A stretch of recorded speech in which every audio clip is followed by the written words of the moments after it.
আজকে যে রেসিপিটি করব সেটা একটা চিকেনের রেসিপি, অসাধারণ একটা টেস্টি একটা রেসিপি চিকেনের। আর এখানে আমি 1 কেজির মতো নিয়ে নিয়েছি চিকেন, এটা লেগ পিসগুলো নিতে হয় এই যে। আর এখানে আমি দিয়ে দিচ্ছি আধা চামচের মতন ব্ল্যাক পেপার আর একটু লবণ, বাস মাখিয়ে নিয়েছি। এখানে আমি দিয়ে দিলাম 100 গ্রাম বাটার।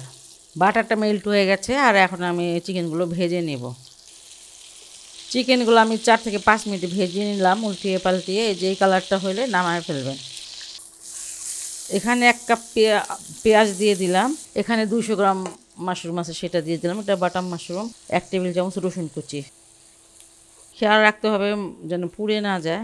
এখানে 1 টেবিল চামচ চিকেনের স্টক, এটা কিউব আকারে থাকে, সেটাকে পানি দিয়ে গুলিয়ে নিয়েছি, প্রায় 150 গ্রাম পানি হবে। এখানে পানি দিয়ে দিচ্ছি, চিকেনগুলো দিয়ে দিচ্ছি।